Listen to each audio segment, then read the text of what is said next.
که شدم در غم تو سودایی. درا درا که به جان آمدم ز تنهایی. عجب عجب که برون آمدی به پرسش من. ببین ببین که چه بی طاقتم ز شیدایی. بده بده که چه آورده ای به تحفه مرا. بنه بنه بنشین تا دمی برآسایی. بیا بیا که شدم در غم تو سودایی. درا درا که به جان آمدم ز تنهایی. عجب عجب که برون آمدی به پرسش من. ببین ببین که چه بی طاقتم ز شیدایی.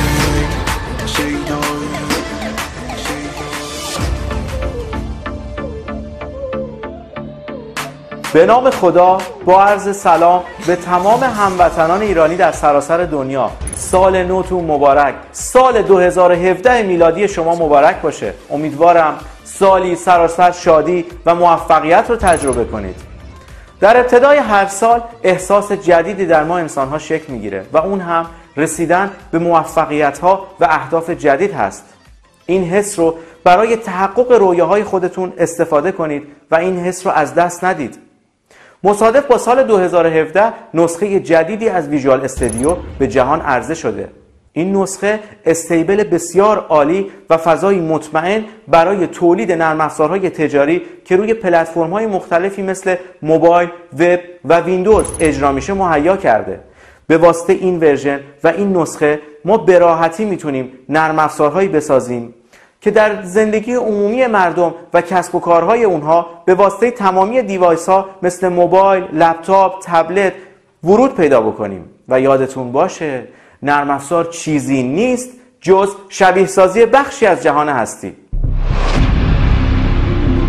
بارزترین ویژگی دنیای شیگرا و نگاه شیگرا اینه که به واسطه این مکانیزم ها به تعداد نامحدودی موجود تولید میشه و مغز ما به هیچ وجه قاطی نمیکنه که این همه تعداد که میبینه بخواد تو تفکیکشون، تشخیصشون دچار مشکل بشه. خیلی راحت این مکانیزم ها رو درک میکنه و میتونه اشیاء رو به راحتی پیدا کنه و بفهمه از چه نوعی هستن. این مفهوم باعث استفاده مجدد بیشتر و بیشتر و تولید نامحدودی از مفاهیم ثابت و ریوز کردن میشه. همین اتفاق هم تو دنیای نرم افزار میفته و به تعداد نامحدودی شی خلق میشه. ما هم یک سری مفاهیم ثابت رو به وجود آوردیم که به تعداد نامحدودی دارن شی تو دنیای کامپیوتر خلق میکنن.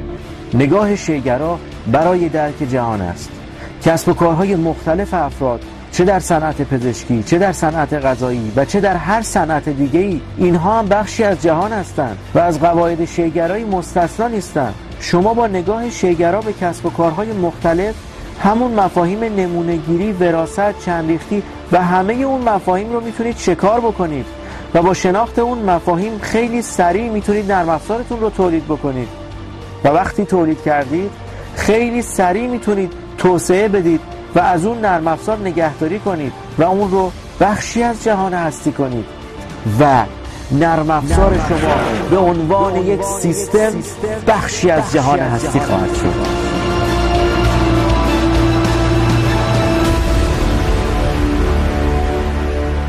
www.kodetejari.com پیش بینی میکنم سال 2017 سال استثنایی و ویژه‌ای برای تولید نرم افزارهای تجاری در سراسر دنیا باشه. سایت کد تجاری در این سال برنامه‌های بسیار ویژه برای تولید نرم افزارهای تجاری که روی تمامی بسترها مثل موبایل و وب و ویندوز اجرا بشه داره و در کنار تمامی برنامه‌نویسان فارسی زبان در سراسر دنیا برای تحقق جهانی نرم افزاری قرار خواهد گرفت. کدهای تجاری تولید کنید و موفق و پیروز باشید. برای تهیه محصولات دیگر می توانید از وبسایت ما اقدام نمایید. www.kodetejari.com